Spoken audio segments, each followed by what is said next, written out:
Where have you been all my life? Now, I've never been a big fan of fanfictions. For those of you who don't know, fanfictions are where fans of any given TV show, movie, or franchise in general take that intellectual property and write their own unique story with them. Whether that's because there's a particular storyline that they wanted to see play out, characters they wanted to see get romantically involved but didn't, or because the show sucks and they're trying to fix it. RWBY has a lot of fan fiction across the board with these reasons. You name it, there's probably a fan fiction of it somewhere. Personally, I've never been one who delves too far into this realm at all. In fact, I almost never give it the time of day because more times than not, it's just a wall of text on some random website or Tumblr blog. You see me? I'm simple. I'm a child. I must be stimulated in some way, shape, or form visually before I even consider giving you the time of day. And when it looks like a lot of effort went into making something look good, that's a damn good starting point, and these projects will often shine through. That's where we've gotten things like animations, tons of fan games, and every now and then some comics. From what I can tell, comics are the rarest of the bunch. I'm not talking about artwork in general. RWBY has tons of that. It's the most occurring thing with fan art in this franchise. But to the extent of making an actual comic or manga is very rare and doesn't come up too often. You'll sometimes find a lot of smaller comic strips that are about 4 pages long. They're more like a short story that you'd find on like a newspaper. Short, sweet, and simple. So when you get something that goes against the grain and just looks like the most high quality piece of fan work that exists on the market, let alone with 2 characters that I love, you better believe that I bought that ASAP, first class shipped it overseas so I can bask in all of its goddamn glory. And I'm not lying when I tell you, this is one of the best comics/manga about RWBY that Rooster Teeth never made. And that brings me to this bad boy.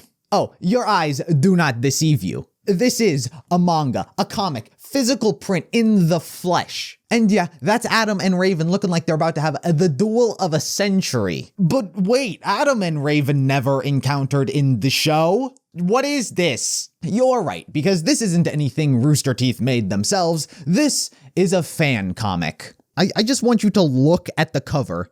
It gives me a semi just looking at it. I mean, just compare the official RWBY licensed comic to the fan comic. Which one looks more professional? Like, I know RWBY's a 3D anime, which went against the norms. But your brand doesn't have to be, we look different and not your typical animation style. It's almost as if God intended RWBY and just anime in general look like this and in 2D. Which I don't think is far off because I don't think that Rooster Teeth has ever sold any merch of their 3D character models. Like, it's always 2D drawings and concept designs, none of which is in the actual show. Because it's almost as if 2D looks better, which inherently sells better. This manga is titled Kindred Maiden. And much like the cover suggests, it is a fight between Adam and Raven, a concept you didn't know you wanted, but you're welcome anyway.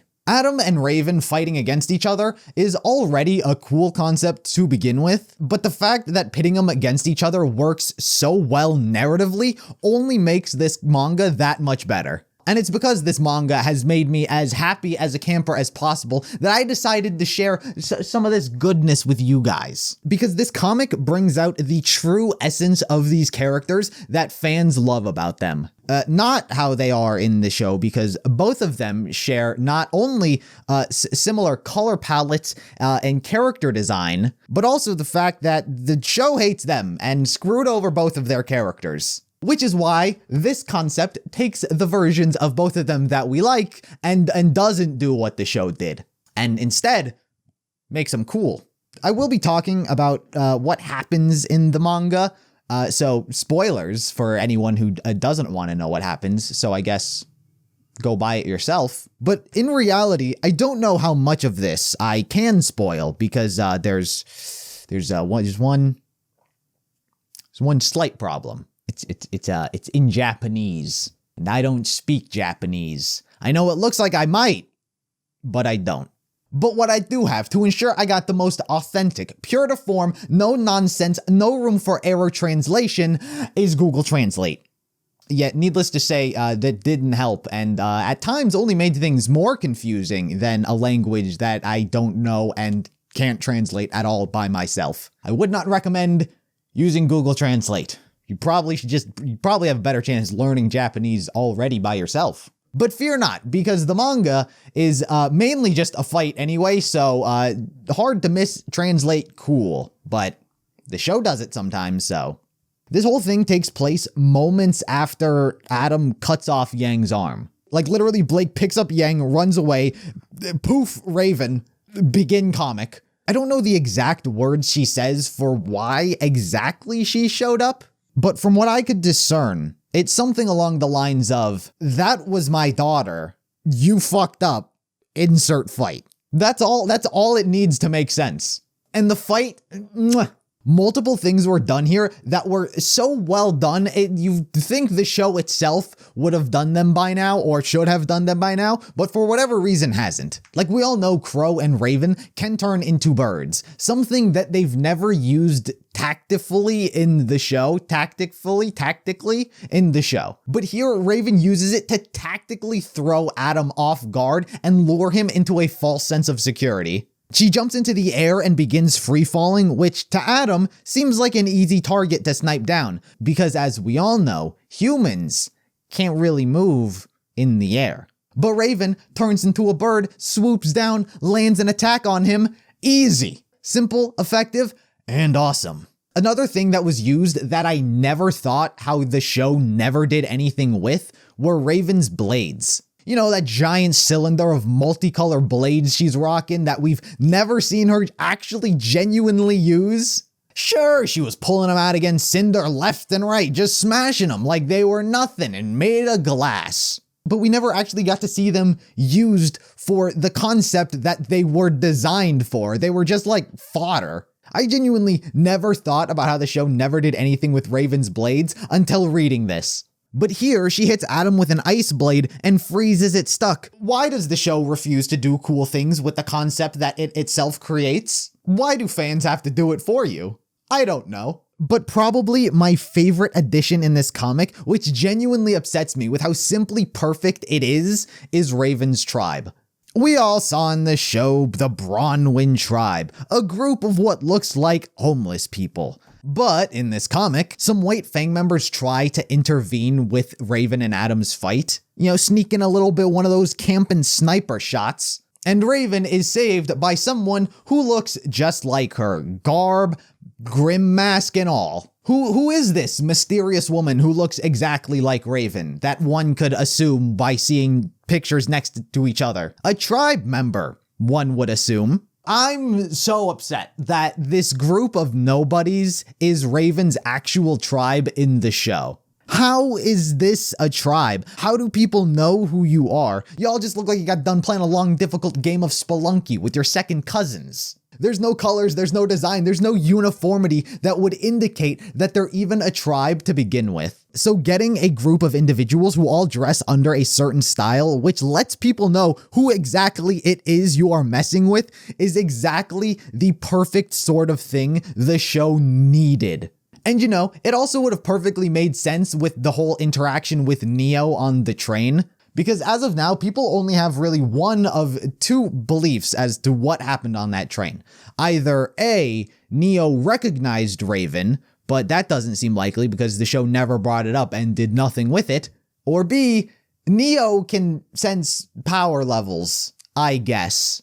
But you see, if this whole tribe thing was canon, it would make sense for Neo to not have directly recognized Raven herself, but instead recognized the clothes, the colors, and what she is a part of, and realized, oh, I'm stepping on the wrong toes here that I didn't realize, I'm out. But because Raven is apparently the only one in the show who dresses like that, you're implied either she knows Raven or can sense power levels. That's the intimidation factor of a tribe. That's what that sort of thing is supposed to represent. But instead, we're left with these nobodies who all dress like they're homeless and have no unique design whatsoever. I guarantee you, side by side, which group of nameless, faceless characters are you more interested in? 10 out of 10 say the fan tribe.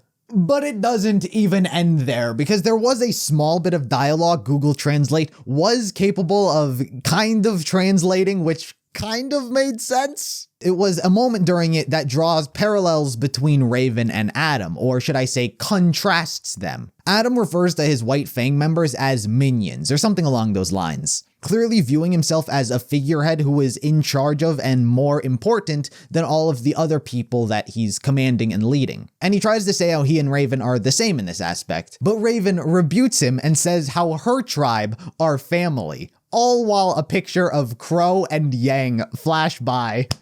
How is this not the version of both of these characters that we got? Let's get one thing straight. Adam never mentions Blake throughout all of this. Not once does he utter her name. That's already the best thing they could have done with Adam. Imagine actively not trying to ruin your characters. This is just the iteration of both of these characters that just work. Like, we all know how royally the show fucked over both of them. But here it manages to make both of them cool, intimidating, and faithful to the concept that fans fell in love with. Adam throughout this is the perfect type of psychopath. Like, he's just intimidating throughout it all. He doesn't do anything particularly menacing that's like, I'm super evil. But it's just like the vibe that he gives off throughout it, with how he acts and how he speaks. He has a smile on his face throughout almost all of it. And right at the beginning, he just throws Yang's severed arm at Raven. I don't even know what to call that. That's brutally disrespectful. It's great. This comic does take some creative liberties as well, which, I mean, definitely, you had to do that. While at the same time also trying to like weave itself into the actual canon as well. Like trying its best to be like it could work, guys. It could be in the actual show. Like, for example, by the end of it, neither one of them really wins. The Grimm are taking over Beacon and they both got to bounce before they're overrun and just both killed. So it's sort of a draw. Both of them are bloodied and battered. And then at the very end, Raven's tribe kick her out. I don't know why. It's like the one part of the story that I wish Google Translate was capable of accurately translating, because I have no idea what happened or why it happened, or if it's even explained in the first place. But after this, Raven is left on her own, where she has a run-in with Vernal and the bandits, who were her actual tribe in the show. But even still, after this, they make Raven a badass, because being bloodied and battered and just kicked out of her tribe after a fight with Adam, Vernal and her goons essentially just try to mug her and loot her body, to which Raven just kicks the shit out of all of them and then takes command of them as like, okay, you're now my tribe. Very alpha, I approve. So that's how the comic tries to like weave itself in with the actual canon. But at the same time, it omits certain things, like throughout it, Raven's not a maiden at all. It could be implying that Raven just didn't have her maiden powers at this specific point in time, but got it like sometime in between. But even still, this shows that Raven didn't need maiden powers. She's part of a tribe of badasses, has 3 dozen multicolored dust elements, and can turn into a bird. She doesn't need voodoo magic as well, along with that. The show literally took a swordsman class and made a mage build with it. Creative decisions. Why? Who makes them?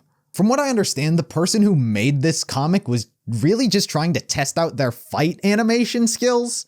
Just instead of 3D animation as we're per usual with, it's 2D. And even still, it turned out so good, because this wasn't just some random death battle. I'll just take 2 characters, put them against each other and see how cool of a fight I can make. You know what I'm saying? No, they knew the characters well enough to weave in who they actually are with the stories they have in the most entertaining, perfect way possible. They knew the characters enough to stay true to the most pure form of who they are that fans fell in love with, all while doing something genuinely creative. While it may not actually be a love letter to Adam and Raven fans, if you are a fan of Adam and or Raven, this is definitely a love letter. I couldn't recommend this manga to you guys more. It's only like $5. if you live in Japan. If you live in Japan, it's incredibly cheap. If you live in America or anywhere else, I paid about $60 to get this shipped, which honestly, even still, isn't too bad. I'd love to see some kind of official English translation, fan translation, or more hopefully official translation. Because at that point, if there's an official English release, fans can buy directly from the creator himself or herself and directly give them money. At that point, the creator could sell more copies and more people could enjoy this genuine A+ piece of fan work, the highest quality, honestly. And I'd love to own a copy that I can actually read. But honestly, to get that sort of thing done, you kind of got to let the creator know that you want the product. And the best way to do that is with your wallet. I, without a doubt, recommend this wholeheartedly. The best, maybe it perhaps goes beyond the show itself. At some points, I should say. I'll put the link for this in the description below so you guys can pick up one of these yourself. I'd recommend it 100%. I said that already, but that's how much I recommend it. Maybe the world of fan fictions is the way to go. If there are any other fan fictions like this, super high quality, like I said, this is like the top of the food chain sort of fan work. Or, anything else that's sort of neat and would tickle my fancy like this did. Be sure to let me know. If there's any other physical copies of fan works, I don't know, maybe send one my way and I'll talk about it, maybe. But for now, that's me. I thank you all for watching this video and I'll see you guys in the next one. Bye-bye.